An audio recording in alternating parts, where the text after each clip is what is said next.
ബാലഗോപാൽ നമുക്കൊപ്പം തുടരുന്നുണ്ട്. രാജസ്ഥാനിലെ ബാർമറിലാണ് ഇപ്പോൾ പാകിസ്ഥാൻ ഡ്രോണുകളുടെ നീക്കം കണ്ടെത്തിയിരിക്കുന്നത്. അവിടുത്തെ ജില്ലാ കളക്ടർ തന്നെ സോഷ്യൽ മീഡിയയിൽ കൃത്യമായി ആളുകളെ അറിയിക്കുന്നു, ബ്ലാക്ക് ഔട്ടിലേക്ക് പോകാൻ നിർദ്ദേശം നൽകുന്നു. ഒപ്പം തന്നെ പഞ്ചാബിലെ ഗുരുദാസ്പൂർ, ഫാസിലിക്ക എന്നിവിടങ്ങളിൽ മുൻകരുതലിന്റെ ഭാഗമായി ബ്ലാക്ക് ഔട്ട് പ്രഖ്യാപിച്ചിരിക്കുകയാണ്. ബാലഗോപാൽ, പാകിസ്ഥാനിൽ നിന്ന് നേരത്തെ ബ്രീഫിംഗിൽ പറഞ്ഞതുപോലെ പ്രതീക്ഷിച്ചത് തന്നെയാണ് എന്ന് സേനാവൃത്തങ്ങൾ വ്യക്തമാക്കി. അത് തന്നെ ഇപ്പോൾ സംഭവിച്ചുകൊണ്ടിരിക്കുന്നു. കണക്കിന് തിരിച്ചടി ഏറ്റുവാങ്ങുന്നു പാകിസ്ഥാൻ. ദിബിഷ, ഈ പാകിസ്ഥാൻ വെടിനിർത്തൽ കരാർ നിലവിൽ വന്നതിൻ്റെ 2ാം ദിവസവും അവരുടെ ഭാഗത്ത് ഇത് പ്രകോപനം തുടരുന്നു എന്ന് തന്നെ ആണ് ഈ പുതിയ റിപ്പോർട്ടുകളിൽ നിന്നും അതുപോലെ തന്നെ ഈ അതിർത്തി മേഖലകളിൽ നിന്ന് ലഭിക്കുന്ന വാർത്തകളിൽ നിന്നുമൊക്കെ മനസ്സിലാകുന്നത്. അതിലേറ്റവും പ്രധാനപ്പെട്ടതാണ് രാജസ്ഥാനിലെ ബാർമർ, അതായത് ഇന്ത്യ പാകിസ്ഥാൻ അതിർത്തിക്ക് സമീപത്തുള്ള ബാർമറിൽ ഈ പാകിസ്ഥാനിൽ നിന്നുള്ള ഡ്രോണുകളുടെ സാന്നിധ്യം കണ്ടെത്തിയതായ അവിടുത്തെ ജില്ലാ കളക്ടർ ഇപ്പോൾ അറിയിക്കുകയും ചെയ്തിട്ടുണ്ട്. അതുകൊണ്ട് തന്നെ ജനങ്ങളോട് ഈ ബ്ലാക്ക് ഔട്ട് ആചരിക്കാനും എത്രയും പെട്ടെന്ന് വീടുകളിൽ കയറി അവിടെ വീടുകൾക്കുള്ളിൽ സുരക്ഷിതമായി നിൽക്കുവാനുമാണ് നിർദ്ദേശിച്ചിട്ടുള്ളത്. ഈ ഡ്രോണുകളുടെ സാന്നിധ്യം ഇന്ത്യയുടെ വ്യോമ പ്രതിരോധ സംവിധാനങ്ങൾ കണ്ടെത്തി എന്നാണ് ലഭിക്കുന്ന വിവരം. ഈ ഡ്രോണുകൾക്കെതിരെ ശക്തമായ നടപടി സ്വീകരിച്ചതായും റിപ്പോർട്ടുകളുണ്ട്. ഇതിനു പുറമെ ജമ്മു കാശ്മീർ അതിർത്തിക്ക് സമീപത്തുള്ള ചില പ്രദേശങ്ങളിലും ഇപ്പോൾ ഡ്രോണുകളുടെ സാന്നിധ്യം കണ്ടെത്തിയതായ റിപ്പോർട്ടുകൾ പുറത്തു വരുന്നുണ്ട്.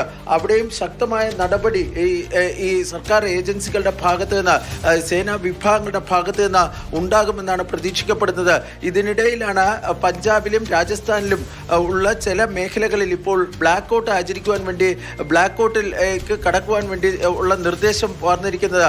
പഞ്ചാബിലെ ഫാസിലിക്ക, ഫിറോസ്പൂർ, അതുപോലെ തന്നെ ഗുരുദാസ്പൂരിലും അതുപോലെ രാജസ്ഥാനിലെ ബാർമർ, ജയ്സാൽമീർ എന്നിവിടങ്ങളിലുമാണ് ഈ ബ്ലാക്ക് ഔട്ടിന് ഉള്ള നിർദ്ദേശം ഇപ്പോൾ ഉള്ളത്. ഈ ബാർമറിൽ ഞാൻ നേരത്തെ പറഞ്ഞതുപോലെ തന്നെ ഈ ഡ്രോണുകളുടെ സാന്നിധ്യം കണ്ടെത്തിയിരുന്നു. മറ്റ് സ്ഥലങ്ങളിൽ മുൻകരുതൽ നടപടികൾ എന്ന നിലയിലാണ് ഇപ്പോൾ ഈ ബ്ലാക്ക് ഔട്ടിനുള്ള നിർദ്ദേശം നൽകിയിരിക്കുന്നത്. മറ്റൊരു പ്രധാനപ്പെട്ട കാര്യം, ജമ്മു കാശ്മീരിലെ നിയന്ത്രണ രേഖയ്ക്ക് സമീപം ഈ പാകിസ്ഥാൻ വെടിനിർത്തൽ കരാർ ലംഘിച്ചു എന്ന റിപ്പോർട്ടുകളും പുറത്തു വരുന്നുണ്ട്. പക്ഷേ ഇത് ഈ ഔദ്യോഗികമായി ഇതുവരെയും സൈന്യമോ അതല്ല എങ്കിൽ കേന്ദ്ര സർക്കാരോ സ്ഥിരീകരിച്ചിട്ടില്ല. പക്ഷേ പ്രാദേശികമായി ലഭിക്കുന്ന വിവരം അനുസരിച്ച് ചില മേഖലകളിൽ ഈ പാകിസ്ഥാൻ പോസ്റ്റുകളിൽ നിന്ന് ഇന്ത്യൻ പോസ്റ്റുകൾക്ക് നേരെ വെടി ഉതിർത്തിട്ടുണ്ട് എന്നാണ് പറയപ്പെടുന്നത്. അതിന് ശക്തമായ തിരിച്ചടി ഇന്ത്യയുടെ ഭാഗത്ത് നിന്ന്, ഇന്ത്യൻ സൈന്യത്തിൻ്റെ ഭാഗത്ത് നിന്ന് ഉണ്ടാകുകയും ചെയ്തിട്ടുണ്ട് എന്ന കാര്യവും ഇപ്പോൾ പുറത്തു വരുന്നുണ്ട്. പക്ഷേ ഇത് ഔദ്യോഗികമായി ഇതുവരെയും സർക്കാർ വ്യക്തമാക്കിയിട്ടില്ല.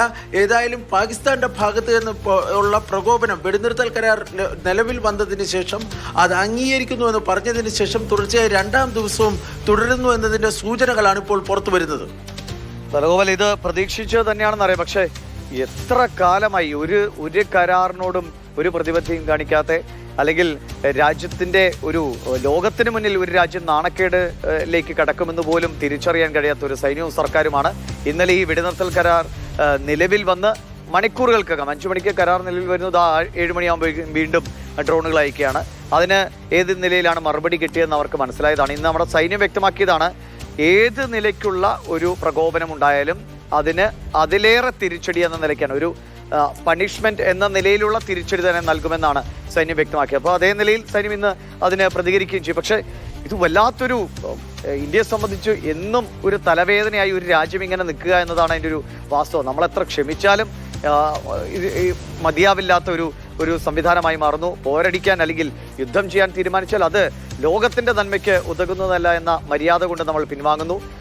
വീണ്ടും ഇതെന്തുകൊണ്ടാണ് ഇപ്പോൾ അവിടുത്തെ ജനങ്ങൾ, ഈ അതിർത്തി മേഖലയിലുള്ള ജനങ്ങൾക്ക് ഇതറിയാമല്ലോ, പാകിസ്ഥാന്റെ സ്വഭാവ കാരണങ്ങളായി കാണുന്നതാണ്. എന്താണ് ആളുകൾ പറയുന്നത്? ഈ കഴിഞ്ഞ മണിക്കൂറിലൊക്കെ വെടിനിർത്തലിന് ശേഷവും ബാലുവിനോട് ആളുകൾ സംസാരിച്ചപ്പോൾ എന്താണ് പറഞ്ഞത്?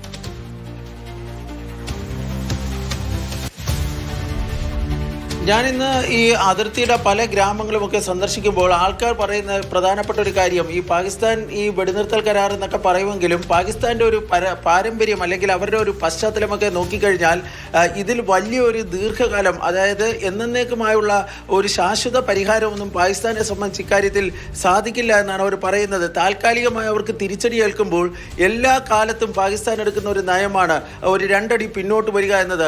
പിന്നീട് അവർ വീണ്ടും അതായത് അവരുടെ പ്രസക്തി തന്നെ ഈ ഭീകരവാദത്തെ പാലൂട്ടി വളർത്തുന്നതിലാണ്.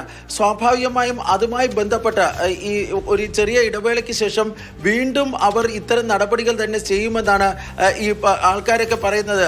ഞാനിന്ന് RS പുര എന്ന് പറഞ്ഞ ഇന്ത്യയുടെ അതിർത്തി ഗ്രാമങ്ങളിലൊന്ന്, അതായത് അത് ഇന്റർനാഷണൽ ബോർഡറാണ്, നിയന്ത്രണ രേഖയല്ല, അവിടെ ഫെൻസിംഗ് ഒക്കെ ഉണ്ട്. ആ മേഖലയിൽ ഞാനിന്ന് പോയിരുന്നു. അവിടുത്തെ ഈ അവസാനത്തെ ഗ്രാമം, അതായത് 0 പോയിന്റിലെ ഗ്രാമത്തിൽ എത്തിയപ്പോൾ അവിടെ പറഞ്ഞിരുന്ന നമ്മൾ ഈ കഴിഞ്ഞ ദിവസങ്ങളൊക്കെ ഇന്നലെ വൈകിട്ടൊക്കെ ഈ റിപ്പോർട്ട് ചെയ്യുമ്പോൾ ഈ വെടിനിർത്തൽ കരാറിന് ശേഷം എന്താണ് ഈ വെടിവെപ്പൊക്കെ ഉണ്ടായി എന്നൊക്കെ പറയുമെങ്കിലും എന്താണ് നടന്നത് എന്നതിനെ സംബന്ധിച്ച് നാട്ടുകാർ പറയുന്നുണ്ടായിരുന്നു.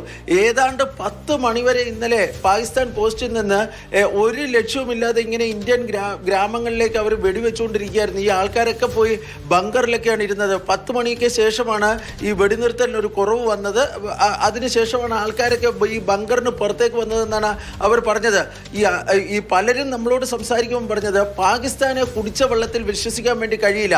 അതുകൊണ്ട് അവർ രാജ്യാന്തര സമൂഹത്തിൻ്റെ അടുത്തൊക്കെ ഇപ്പോൾ ഈ IMFന്റെ വായ്പ കിട്ടുന്നതിനും അതല്ല എങ്കിൽ ഇന്ത്യയുടെ ഈ തിരിച്ചടി താങ്ങാൻ വയ്യാത്തതിനാലും ഒക്കെ അവർ ഇപ്പോൾ ഒന്ന് പിൻവാങ്ങും എന്ന ഒരു സൂചനയൊക്കെ നൽകുമായിരിക്കും. പക്ഷേ ശരിയാണ്.